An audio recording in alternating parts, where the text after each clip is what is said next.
Welcome back to our YouTube channel Bhavna Education Hub. So friends, आज है हमारे practice session का डे 3। सो चलिए शुरू करते हैं। आज का मॉक लगा लेते हैं, मिनी मॉक है ये हमारा। तो 25 क्वेश्चंस करेंगे। सो पहला हमारा क्वेश्चन है, specialist say that this method speeds up language learning tremendously. तो इसमें हमें एरर देखना है। 3 ऑप्शंस देखते हैं, ऑप्शन से उठाएंगे। सो पहला हमारा ऑप्शन है स्पेशलिस्ट से दैट। तो स्पेशलिस्ट कैसा है, प्लूरल है। अगर यहाँ पे सेज लग जाता तो एरर हो जाता, यानी इसमें तो नहीं है error. Next, language learning tremendously. तो ये भी बिल्कुल सही है, इसमें कोई एरर नहीं है। लर्निंग के बाद हमारा ट्रिमेंडसली यानी एडवर्ब यूज किया गया है। देखिए यहाँ पर दिस मेथड स्पीड्स अप, ये भी सही है, एक मेथड की बात हो रही है और स्पीड्स अप बिल्कुल सही है। तो यानी इस सेंटेंस में कोई एरर नहीं है, ये एरर लेस है, नो एरर। नेक्स्ट चलते हैं। Two elderly gentlemen told the rather improbable story to mislead the police personnel। अब देखते हैं, स्टोरी टू मिसलीड सही है, told the rather improbable story. तो जो ये लिखा गया है ना, टोल्ड द, यानी कि दो लोगों ने पुलिस को झूठी झूठी कहानी बताई। अब वो कहानी इम्प्रोबेबल है। इम्प्रोबेबल स्टोरी का मतलब होता है हमारी ऐसी कहानी जो सच है या नहीं है पता नहीं है, विश्वास करने लायक पता नहीं सच है या झूठी है। तो इससे जो ये स्टोरी बताई है ना, इम्प्रोबेबल स्टोरी, रेदर से पहले जो ये द लगा है, तो द लगता है हमारे स्पेसिफिक चीज को बताने के लिए, लेकिन ये कोई स्पेसिफिक स्टोरी नहीं है, नॉर्मल उन्होंने जो स्टोरी बनाई है वो है। तो यहाँ द नहीं आएगा, यहाँ अ आएगा। तो ये क्या हो गया, हमारा एरर होगा, यहाँ पर ए आएगा, टोल्ड अ रेदर इम्प्रोबेबल स्टोरी। तो द किस लिए यूज होता है, हमारे स्पेसिफिक चीजों से पहले यूज होता है, और यहाँ पर द का काम नहीं है, ये ध्यान रखिएगा। नेक्स्ट एरर देखते हैं, third. Effective communication is a skill that can significant enhance your personal and professional life।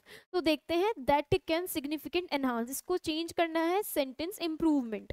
तो देखिए जो enhance है मेरा verb है, और verb को modify करने का काम कौन करता है, adverb करता है। लेकिन ये significant क्या है, ये तो adjective है। तो ये adverb कैसे बनेगा, ly लगाकर। तो देखिए यहाँ पे किस ऑप्शन में है ly, ये रहा। लेकिन ये एनहांसिंग हो जाएगा, नहीं, एडवांस सिग्निफिकेंटली एनहांस्ड। तो ये हो जाएगा इसका ऑप्शन सही, ठीक है, ये हो जाएगा इसका ऑप्शन सही, ऐसे इसको पढ़ना है। नेक्स्ट चलते हैं फोर्थ की ओर। We have received no information so far to the main island। So main island से हमें कोई information अभी received नहीं हुई है। So main information जहाँ से receive हो रही है, यानी कि information कहीं से आ रही है, main island से। अब वो island कैसा है, source of destination है, यानी जहाँ से हमें information received होने वाली है। तो वो एक destination हो गया, जहाँ से कोई चीज़ आई जाती है वहाँ from use होता है। क्या use होता है, हमारा from use होता है। तो देखिए from यहाँ है, farther नहीं आएगा, so far फॉर्म नहीं आएगा, फ्रॉम आएगा। सॉरी ये गलत लिखा हुआ है, सो फार फ्रॉम, सच आ गया यहाँ पर, ये वाला नहीं, ये आएगा, ठीक है। और इसमें ये एरर हो गया, फ्रॉम आएगा, ठीक है, सो फार फ्रॉम, ठीक है। तो ये इसका आंसर हो जाएगा, ना कि ये, इसमें सच आ गया ना। Next, he said to the mechanic, will you have the car ready by tomorrow morning। तो यानी ये उसको कुछ पूछ रहा है। अब पूछने में टोल्ड थोड़ी आएगा, आस्क्ड आएगा। तो देखिए आस्क कहाँ कहाँ है, ये रहा, ये नहीं है, ये कट गया, ये है, ये नहीं है। सेड यानी बोला, नहीं पूछा है, ठीक है। अब will you have the car ready by tomorrow morning. अब दो में से है, दो में से देखो कैसे हम एलिमिनेट करेंगे। लास्ट में क्या है, बाय द नेक्स्ट मॉर्निंग और by the previous morning. Tomorrow यानी कल, तो हम टुमारो को ऐसे चेंज करते हैं बाय द नेक्स्ट डे। तो फर्स्ट वाला हमारा सही हो जाएगा और ये गलत हो जाएगा। ऐसे आप इसको एलिमिनेट करेंगे। नेक्स्ट है हमारा एक्टिव पैसिव। चलिए पढ़ते हैं। The rescue team could have completed the task if there had been interrupted power supply। तो देखिए ये है हमारा सब्जेक्ट, ये तो हमारी वो फॉर्म है, और ये हमारा क्या है, वर्ब, और ये हमारा ऑब्जेक्ट है। सब्जेक्ट ऑब्जेक्ट, ऑब्जेक्ट को आगे ले आएंगे पहले, द टास्क। तो द टास्क पहले आ गया, कुड का क्या रहेगा, कुड ही रहेगा। हैव कंप्लीटेड का क्या हो जाएगा, हमारा हैव बीन कंप्लीटेड। ये जो हैव कंप्लीटेड है हमारा यानी प्रेजेंट परफेक्ट है, ये किस में कन्वर्ट हो जाएगा, प्रेजेंट परफेक्ट कंटिन्यूअस में, ठीक है। सॉरी प्रेजेंट, हाँ प्रेजेंट परफेक्ट कंटिन्यूअस कन्वर्ट हो जाएगा हमारा। तो बीन लग जाएगा हमारा यहाँ पर, हैव बीन कंप्लीटेड, यानी जो ये हैव है ना इसके साथ बीन लग जाएगा, ठीक है। तो देखिए बीन कहाँ पर है, बीन बीन बीन यहाँ पर है, तो ये सेकंड आ जाएगा हमारा ऑप्शन। नेक्स्ट, ये क्या है हमारा पैराजम्बल, तो इसको बनाते हैं ए, और सिक्स्थ जो है हमारा फिक्स्ड है। कैसा है? फिक्स्ड है। आइए बनाते हैं इसको। पहले देखते हैं ए, मतलब one. A vacation is looked forward to as a time to relax, यानी एक वेकेशन है जिसमें हम रिलैक्स कर सकते हैं। अब ऑप्शंस देखते हैं बी, ए, सी, डी, चारों ही अलग अलग हैं। चलिए देखते हैं बी। बी में क्या है? I was excited to go on a vacation to Goa, हो सकता है भाई। ए, बट से स्टार्टिंग नहीं होगी, बट कैंसिल हो गया। See, my bags were packed and I decided to retire early for the night, ठीक है। डी देखते हैं, डी क्या है? It is a welcome break from the daily routine which is often monotonous. अच्छा एक बात बताइए, जब हम कोई वेकेशन पे बारे में सोचते हैं कि हाँ वेकेशन डिसाइड हुआ है, फिर हम क्या लिखते हैं? अगर कोई भी बात भी लिखते हैं कि वेकेशन है, फिर हमें एक थोड़ा सा डेली रूटीन से हमें छुटकारा मिल जाएगा, तो मुझे तो लगता है वन के बाद हमारा डी फॉलो होना चाहिए, यानी पहले डी आना चाहिए। एक बार देख लेते हैं। Vacation is looked forward to as time to relax, it is welcome break from the daily routine, यानी डेली रूटीन से थोड़ा मतलब हमें ब्रेक मिल जाएगा, which is often monotonous. Then उसके बाद बी है, I was very excited to go on a vacation to Goa, मतलब मैं बहुत एक्साइटेड टू गोवा की ट्रिप है हमारी, सही फॉलो कर रहा है। देन सी आएगा, my bags were packed and I decided to retire early for the night, यानी मेरे बैग्स पैक है, मैं निकलने के लिए नाइट को तैयार हूँ। और लास्ट क्या है मेरा? A, but destiny had other plans for me, यानी किस्मत को मेरी कुछ और ही मंजूर था। क्या मंजूर था? I fell off the bed and fractured my foot. सो क्या हो गया? उप्स, ये इसका ये बैग बैड से गिर गया और इसका पैर फ्रैक्चर हो गया। सो ये बिल्कुल सही जा रहा है। नेक्स्ट, एक और पैरा है हमारा। पहला पहला और सिक्स्थ फिक्स्ड है। During the colonial rule in India, Robert Bruce was the first who notice tea plants growing near Rangpur in 1823, यानी कॉलोनियल रूल के दौरान रॉबर्ट ब्रूस ने क्या देखा? टी प्लांट्स ग्रोइंग, रंगपुर के पास टी प्लांट्स ग्रो कर रहे थे। 1823 की बात है। चलिए देखते हैं क्या बात है ये। बी, डी, सी, ए, चारों ही अलग हैं। बी से स्टार्टिंग नहीं होगी। D, mister Maniram Dewan was the first Indian tea planter who establish, अभी रुक जाते हैं, डी भी हो सकता है। See, the leaves of the plant were examined and the consequence, consequence का मतलब आपको पता ही है, रिजल्ट्स होते हैं, हमने वो कैब में पढ़ा है। कॉन्सिक्वेंसेज वॉज समथिंग फ्रूटफुल, यानी इसके रिजल्ट्स अच्छे थे, ये हो सकता है। हाँ, इसके बाद ए देखते हैं। The species was found to be similar to that grown in Chinese tea garden. Similar देखिए यहाँ पे जो हमने यूज़ किया है, अगर हम ए से स्टार्टिंग करेंगे तो सिमिलर नहीं होगा, यानी ए भी नहीं होगा हमारा।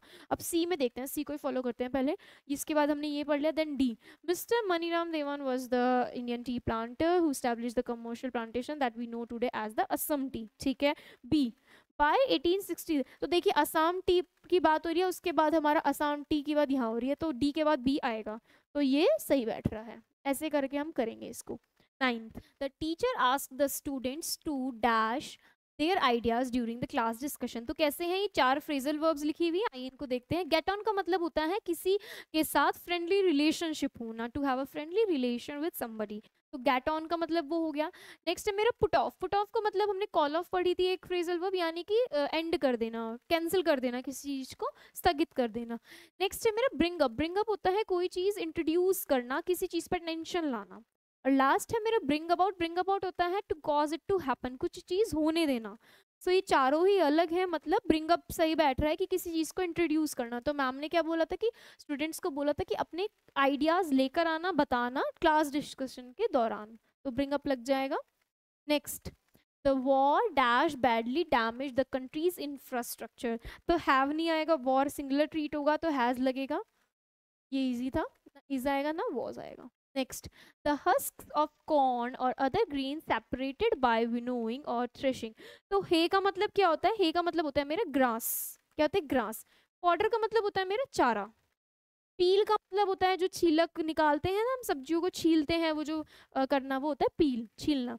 और शाफ का मतलब होता है एक ऐसे होता है जिसमें हम कोई भी ग्रेन डालते हैं और विनोइंग और थ्रेशिंग के दौरान उसको अलग करते हैं, उसके हस्क, यानी कि जो वो होते हैं, क्या बोलते हैं उसको, जो अलग हो जाते हैं, वो उड़ जाते हैं, हल्के होते हैं, तो हस्क बोलते हैं उसको इंग्लिश में।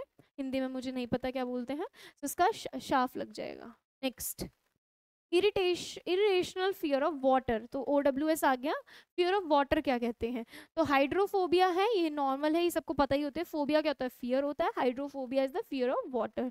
क्लास्ट्रोफोबिया क्या होता है? अगर आप किसी बंद जगह पर बैठ जाओ, आपको डर होता है ना, छोटे स्पेस से डर होता है। मान लो आप कबर्ड में बैठ गए और उससे आपको डर लग रहा है, यानी कि छोटे स्पेस में बैठने का, होने का फियर, क्लास्ट्रोफोबिया।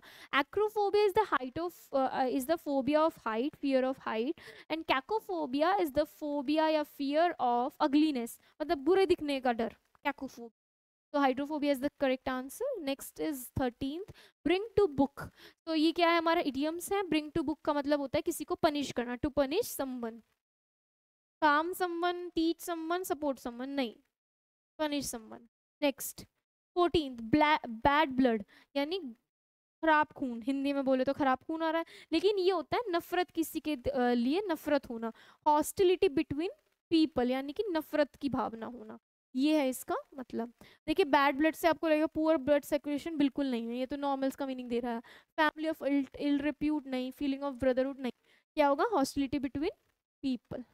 नेक्स्ट चलते हैं 15, what is the synonym of vitiate? Vitiate का मीनिंग क्या होता है? सो विटिएट का मतलब होता है किसी चीज की क्वालिटी को डैमेज करना, डिस्ट्रॉय करना, खराब कर देना, इम्प्योर, कंटामिनेट करना। तो विटिएट का मीनिंग ये हो गया हमारा, टू डैमेज, डिस्ट्रॉय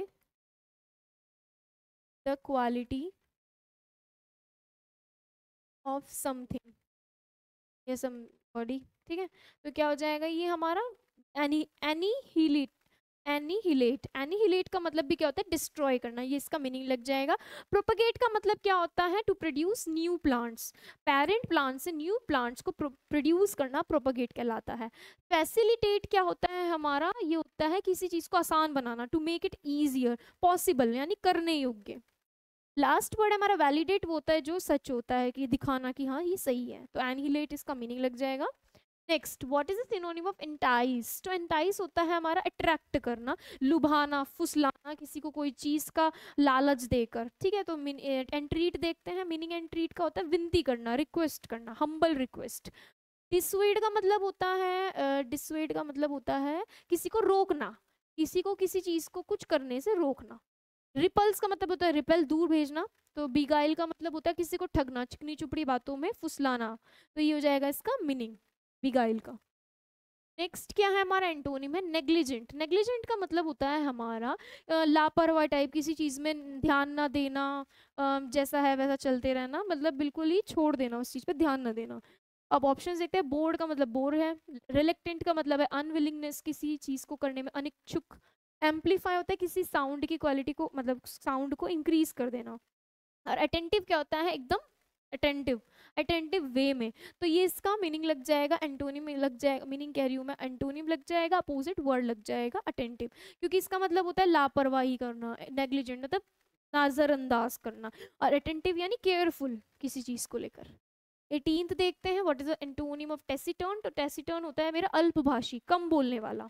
ऑप्शंस देखते हैं। लोकैसियस, लोकैसियस होता है मेरा चैटी, ये होता है मेरा अल्पभाषी। लोकैसियस होता है मेरा चैटी। विड्रॉन होता है मेरा जो अलग थलग रहता है दुनिया से, इंट्रोवर्ट। रेटिसेंट होता है अल्पभाषी, ये तो बिल्कुल नहीं लगेगा। लेकोनिक होता है यूजिंग फ्यू वर्ड्स, यानी कम शब्दों का प्रयोग करना, तो ये भी नहीं होगा। लोकैसियस इज चैटी, और ये होता है कम बोलने वाला, तो ये कम बोलने वाला, ये ज्यादा बोलने वाला। Loquacious is the correct answer. Next चलते हैं 19th पे, स्पेलिंग चेक करनी है। इनमें से देखना है जो नीचे स्पेलिंग लिखी है किसकी सही है। तो लोकेशन नीचे गलत है, यानी ऊपर सही है। अथॉरिटीज ऊपर सही है, नीचे सही है, तो ये इसका सही आंसर हो जाएगा। रिमोटनेस देखिए यहाँ पे ऊपर लिखिए ई आएगा, ये ई नहीं है यहाँ पर, तो अगर पता होगी तभी कर पाएंगे, तो स्पेलिंग्स तो बिल्कुल तभी होगी। डिफिकल्ट तो पता ही है, ये सही है। लोकेशन सही है, रिमोटनेस सही है, अथॉरिटीज सही है, तो authorities is the right answer. Next चलते हैं, एक और स्पेलिंग है। Find the correct spelling from the given options. Enhance सही है, एलिगेंस सही है, इमेंस सही है, इंसेंस। इंसेंस की स्पेलिंग होती है मेरी INCENSE। इंसेंस होता है मेरा धूप बत्ती, यानी कि जैसे पूजा के स्थान पर धूप बत्ती अगरबत्ती जो जलाते हैं ना, जिससे फ्रेग्रेंस आती है, अच्छी खुशबू आती है, भगवान को खुश करने के लिए जलाते हैं। आजकल बहुत फ्लेवर्स भी आते हैं, पाइनएप्पल, रोज, चंदन की, तो वो सारी जो धूप बत्ती होती हैं वो उनको क्या बोलते हैं? इंसेंस। तो ये स्पेलिंग सही है, एस आएगा ना कि सी। अब चलते हैं बहुत इंपॉर्टेंट पार्ट पे, यानी क्लोज टेस्ट। ये ज़रूर मतलब ये ज़्यादातर लोगों का गलत जाता ही जाता है, ये हम सही करने की कोशिश करेंगे अपनी। आइए चलिए। When another old cave is discovered in the south of France, France के साउथ में एक ओल्ड केव डिस्कवर्ड किया गया। It is not dash in news, यानी न्यूज़ में कैसा कैसा नहीं है, इट इज़ नॉट यानी वो न्यूज़ में अभी तक नहीं है। Suitably, nearly, merrily, usually, usually वो न्यूज़ में अभी तक नहीं आया है नॉर्मल तरीके से देखा जाए तो usually is the correct option. Next चलते हैं हमारा 22।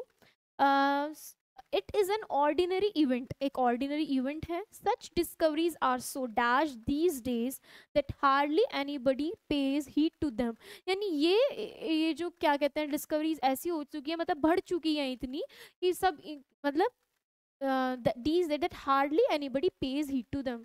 ठीक है, सो यहाँ पे क्या है, such discoveries are so dash these days, यानी कि बढ़ चुकी हैं। तो ऑप्शन देख रहे, गास्टली का मतलब होता है हॉरिडली, सॉरी हॉरिफाई, यानी कि डरावना, ये नहीं हो सकता। डिसऑर्डरली नहीं हो सकता। डेल्यूजन इल्यूजन नहीं हो सकता।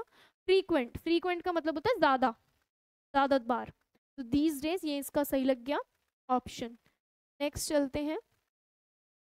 इसके बाद हम कहते हैं how ever when the less cost cave complex war discovered, ये केव की बात हो रही है इस केव की, कि जब ये डिस्कवर्ड हुई थी इन 1940 में, the world was dash painted directly on it's wall were hundreds of scenes showing how people live thousand of years ago. तो यानी इन्होंने दिखाया था। बैफल्ड, देखिए ओवरथ्रोन का मतलब फेंकना, थ्रो का मतलब फेंकना, क्रश्ड, एनकरेज्ड मतलब दिखाना, एनकरेज्ड। तो the world was an baffled painted, baffled का मतलब होता है कंफ्यूज, तो बैफल्ड आ सकता है इसका answer. Next, the scenes show people hunting animals such as bison और वाइल्ड कैट्स, ये इनको किल करते थे, हंट करते थे। अदर इमेजेस डैश, मतलब अदर इमेजेस क्या, डिटरमाइन, इम्प्रिंट, रिक्वायर नहीं, डिपिक्ट, डिपिक्ट होता है शो करना, दिखाना। तो other images depict birds and most noticeably horses, यानी दिखाती थी तो यार डिपिक्ट आ जाएगा, क्या आ जाएगा, डिपिक्ट आ जाएगा। और लास्ट हमारा क्या हो जाएगा, other images depict horses which appear in more than 300 wall images by far dash all other animals. तो यानी वो बोल रहे हैं कि मेनली किसको दिखाते थे ये, हॉर्सेस को, which appear in the more than 300 wall images, जिसमें 300 से ज़्यादा वॉल में हॉर्सेस की बात चल रही थी। By far dash all the other animals, यानी एनिमल्स के नंबर की बात हो रही है। ऑप्शन दिखते हैं, आउटलास्टिंग, आउटरीचिंग, आउटसोर्सिंग, ये तो बिल्कुल नहीं होगा outsourcing, out numbering, out numbering यानी गिनती में ज़्यादा, तो आउट नंबरिंग यहाँ पर सही हो जाएगा। तो ये हमारा क्या था, क्लोज टेस्ट था हमारा प्रीवियस ईयर का। तो आज का सेशन हमारा यहीं पर ख़त्म होता है। आई होप आपको हमारे इन सेशन से हेल्प मिल रही होगी। सो थैंक यू एवरीवन, मिलते हैं आपसे नेक्स्ट सेशन में।